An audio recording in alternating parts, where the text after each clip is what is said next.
Hello friends, welcome to JNC. Friends, इस video में जो हमारे पास क्वेश्चन है उसमें हमारे पास एक कैपेसिटर नेटवर्क है जिसमें एक 6 वोल्ट की बैटरी कनेक्टेड है, एक 4 माइक्रोफैरड का कैपेसिटर है ना, जो कि पैरेलली कनेक्ट है एक नेटवर्क से, है जो कि पैरेलली कनेक्ट है एक नेटवर्क से जिसमें 3 माइक्रोफैरड कनेक्टेड है 2 माइक्रोफैरड और 5 माइक्रोफैरड के पैरेलल सिस्टम से। तो फ्रेंड्स, हमसे इस क्वेश्चन में पूछा गया है कि what will be ratio of charge stored in 5 microfarad capacitor to charge stored in 4 microfarad capacitor. इस 5 माइक्रोफैरड कैपेसिटर में और 4 माइक्रोफैरड में कैपेसिटर में जो चार्ज स्टोर है उसका रेशियो क्या है, और ए और बी है ना, ए और बी यानी कि इस सर्किट का इक्विवेलेंट कैपेसिटेंस कितना है, इसकी वैल्यू बतानी है हमें। तो फ्रेंड्स, ये बेसिक क्वेश्चन है, लेकिन कॉन्सेप्ट सीखने के लिए और सिखाने के लिए मैंने इस क्वेश्चन को उठाया है। मैं इस क्वेश्चन को 2 मेथड से करके बताऊंगा आपको जो भी मेथड अच्छा लगे उससे आप प्रोसीड करना। तो फ्रेंड्स, पहले आप इस क्वेश्चन को अपने से ट्राई कर लीजिए, अगर आपको आता है उसके बाद आ जाइए मेरे सॉल्यूशन पे।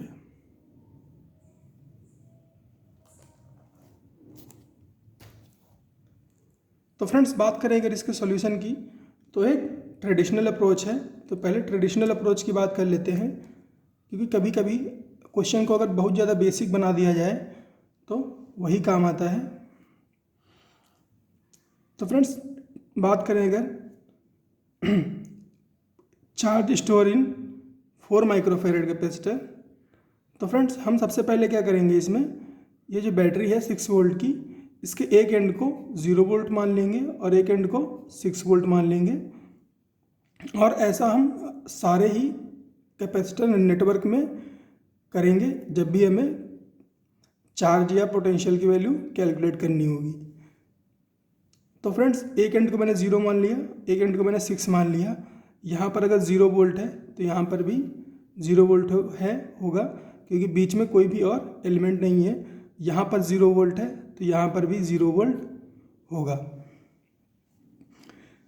इसके अलावा फ्रेंड्स, यहाँ पर अगर 6 वोल्ट है तो यहाँ से चलते हुए यहाँ पर भी 6 वोल्ट होगा और यहाँ पर भी 6 वोल्ट होगा, क्योंकि बीच में कोई एलिमेंट नहीं है। तो फ्रेंड्स, इस 4 माइक्रोफैरड के अक्रॉस अगर हम देखें, यहाँ पर 6 वोल्ट है, यहाँ पे 0 वोल्ट है, तो हमें पता है कि इस 4 माइक्रोफैरड के अक्रॉस पोटेंशियल जो है वो 6 वोल्ट है। तो फ्रेंड्स, हम इजीली बता सकते हैं Q is equal to CV से कि इस कैपेसिटर में कितना चार्ज स्टोर है। तो Q जो है 4 माइक्रोफैरड की अगर हम बात करें तो वो कितना हो जाएगा, C इंटू वी। C की वैल्यू है 4 माइक्रोफैरड, V की वैल्यू है 6 वोल्ट, तो 6 इंटू 4 24 माइक्रोकूलम। तो फ्रेंड्स, एक पैरामीटर की तो हमें वैल्यू मिल गई 24 माइक्रोफैरड। अब हमें इस 5 माइक्रोफैरड में स्टोर्ड चार्ज की वैल्यू बतानी है। तो फ्रेंड्स, इसका शॉर्टकट भी है, उसको शॉर्टकट खैर नहीं बोलेंगे, है ना, मेथड होता है, लेकिन पहले कन्वेंशनल मेथड देख लेते हैं। तो 6 वोल्ट 0 वोल्ट है ना, 6 वोल्ट 0 वोल्ट, तो अभी तो हम यहाँ पर डायरेक्ट नहीं बता सकते हैं किस कैपेसिटर पर कितना पोटेंशियल है। तो हम पहले इसका कैपेसिटेंस निकालते हैं। तो ये 3 माइक्रोफैरड है और ये 2 माइक्रोफैरड और 5 माइक्रोफैरड। इसका हम इक्विवेलेंट बता सकते हैं, पैरेलल में है दोनों। पैरेलल में क्या होता है फ्रेंड्स, C1 प्लस C2 हो जाता है। तो 5 प्लस 2 7 माइक्रोफैरड हो जाएगा। तो इसका नेटवर्क कैसा दिखेगा, एक 3 माइक्रोफैरड और एक 7 माइक्रोफैरड कनेक्टेड इन सीरीज़। अब हम अगर इस सीरीज़ कॉम्बिनेशन की बात करें, इस सीरीज़ कॉम्बिनेशन की बात करें तो C इक्विवेलेंट इसका हम अगर निकालें तो कितना हो जाएगा फ्रेंड्स, पैरेलल में अगर C1 और C2 कनेक्टेड है ना, पैरेलल में अगर C1 और C2 कनेक्टेड हैं, तो सॉरी पैरेलल बोल रहा हूँ मैं, सीरीज़ में अगर C1 और C2 कनेक्टेड हैं दो कैपेसिटर, तो उनका जो C इक्विवेलेंट आता है, दो कैपेसिटर के लिए इसको आसानी से याद किया जा सकता है कि वैल्यू आएगी C1 C2 upon C1 plus C2, है ना। 2 कैपेसिटर के लिए इसको आप याद रखो तो बेहतर है, क्योंकि कैलकुलेशन थोड़ी ईजी हो जाती है। तो यहाँ पे हम ये यूज़ करेंगे, सी इक्विवेलेंट कितना हो जाएगा 3 इंटू 7 डिवाइड बाई 3 प्लस 7, तो इसकी वैल्यू हो जाएगी 21 divide by 10 that is 2.1 microfarad. तो इतनी वैल्यू आ गई कैपेसिटेंस की इस नेटवर्क की, है ना। यहाँ से यहाँ के बीच की जो वैल्यू आ गई कैपेसिटेंस की वो कितनी है 2.1 माइक्रोफैरड। और फ्रेंड्स दोनों के बीच का पोटेंशियल कितना है, इस एंड और इस एंड के बीच का पोटेंशियल कितना है, यहाँ 6 है यहाँ 0 है, तो 6 वोल्ट हो गया। और कैपेसिटेंस कितना है, तो हमें यहाँ का वोल्टेज पता है, कैपेसिटेंस पता है, तो हम चार्ज बता सकते हैं, तो चार्ज कितना हो जाएगा 6 इंटू, है ना, वोल्टेज कितना है 6 है, तो 6 इंटू 2.1 मल्टीप्लाई करेंगे, वैल्यू आएगी 12.6 micro coulomb, 12 into 6 micro coulomb. अब फ्रेंड्स सीरीज कॉम्बिनेशन में क्या होता है, कैपेसिटर नेटवर्क में सीरीज कॉम्बिनेशन में जो चार्ज स्टोर रहता है ना, चार्ज स्टोर रहता है वो सेम रहता है, मतलब कि अगर दो कैपेसिटर हैं और वो एक बैटरी से कनेक्ट हैं, ये कंडीशन ज़रूरी है कि बैटरी से कनेक्ट हो, है ना, नहीं तो फिर सिचुएशन चेंज हो जाती है। तो अगर इस पर चार्ज Q1 है तो इस पर भी चार्ज स्टोर्ड Q1 ही होगा, अगर वो एक सेम बैटरी से कनेक्टेड है तो इसका मतलब ये हुआ फ्रेंड्स कि इस नेटवर्क में है ना, जो स्टोर्ड चार्ज होगा, है ना, वो कितना होगा 12.6 माइक्रो कूलम, है ना। तो charge remains same in capacitors in series, तो 3 माइक्रोफैरड में भी 12.6 माइक्रो कूलम स्टोर होगा, और जो ये 7 माइक्रोफैरड लगा है ना, ये 2 और 5 में तो सेम नहीं होगा चार्ज क्योंकि पैरेलल में है, लेकिन जो इसका जो कॉम्बिनेशन है ना, दैट इज़ 7 माइक्रोफैरड, उसमें जो चार्ज स्टोर होगा उसकी वैल्यू बराबर होगी 3 माइक्रोफैरड में स्टोर चार्ज के। तो Q3 microfarad is 12.6 micro coulomb and Q7.7 microfarad equal to 12.6 micro coulomb, है ना। 7 माइक्रोफैरड में भी 12.6 माइक्रो कूलम स्टोर होगा। तो फ्रेंड्स अगर 7 माइक्रोफैरड में चार्ज जो स्टोर है वो 12.6 है, तो हम उसके अक्रॉस वोल्टेज निकाल सकते हैं Q is equal to CV से। तो वोल्टेज कितना हो जाएगा Q बाई C, तो Q 7 microfarad divide by 7 microfarad, value कितनी है 12.6 Q 7 माइक्रोफैरड की, 12.6 divide by 7 equal to 1.8 volt. तो इसका मतलब ये हुआ कि जो 2 और 5 का नेटवर्क है, 2 और 5 का जो पैरेलल नेटवर्क है, इसके अक्रॉस वोल्टेज कितना है 1.8 वोल्ट। तो अगर वोल्टेज 1.8 वोल्ट है तो इस 5 माइक्रोफैरड में कितना चार्ज स्टोर होगा, उसको हम कैलकुलेट कर सकते हैं Q is equal to CV से, है ना, Q is equal to CV से कैलकुलेट कर सकते हैं।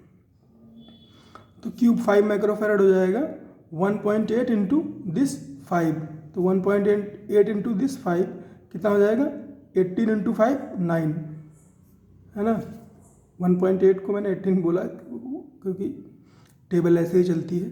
तो 1.8 into 5 is equal to 9 micro coulomb, तो Q5 बाई Q4 हो गया 9 बाई 24।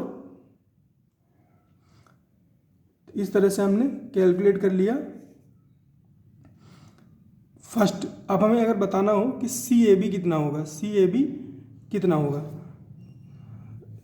मतलब कि टोटल नेटवर्क का टोटल कैपेसिटेंस कितना होगा, तो हमने फ्रेंड्स कैलकुलेट किया था CAB, मतलब कि इस नेटवर्क का हमने कैपेसिटेंस कैलकुलेट किया था और उसकी वैल्यू आई थी 2.1 माइक्रोफैरड।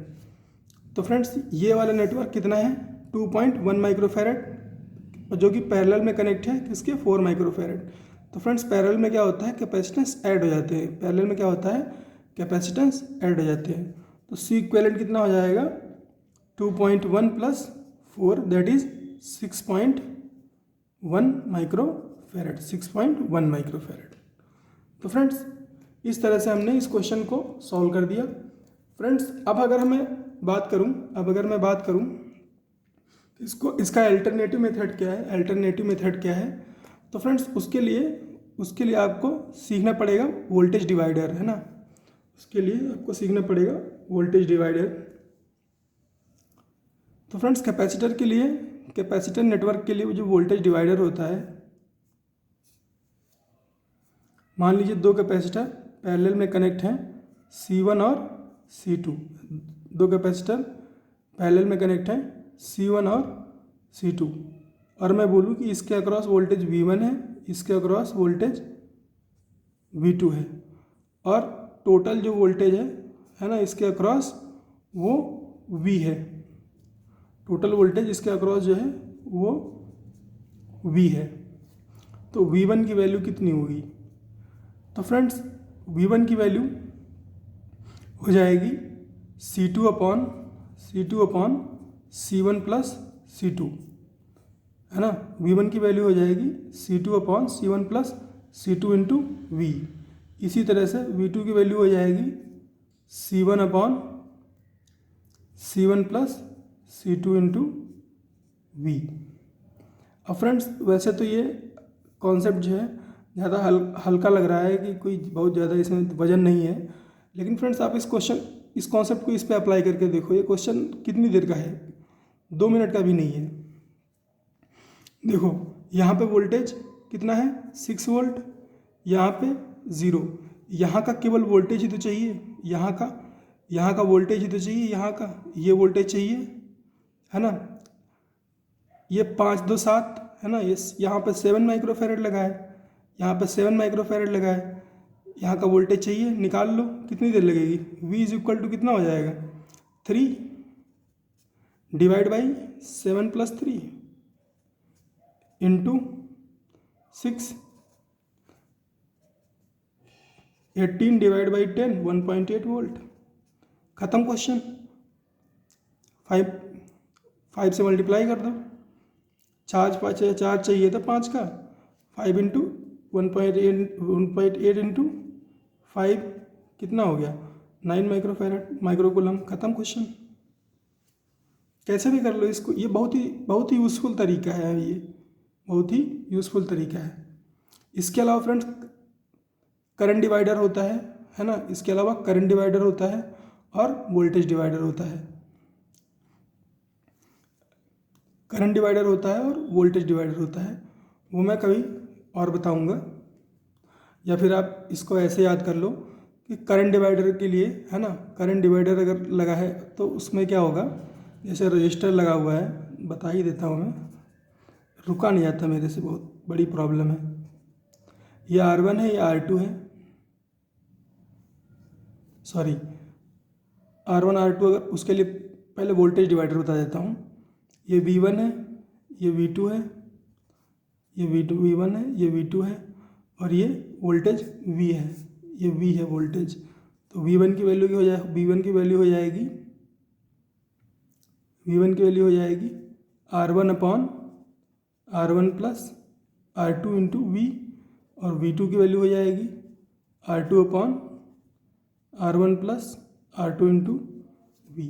ये फ्रेंड्स देखने में हल्का लग रहा है, लेकिन ये बहुत ही यूज़फुल कॉन्सेप्ट है। इसी तरह से अगर पैरेलल में दो R1 और R2 लगे हैं, इसमें करंट बोलूँ I1, इसमें करंट बोलूँ I2, और यहाँ से करंट बह रही है I, तो I1 की वैल्यू हो जाएगी I into R2 by R1 plus R2, और I2 की वैल्यू हो जाती है I into R1 upon R1 plus R2।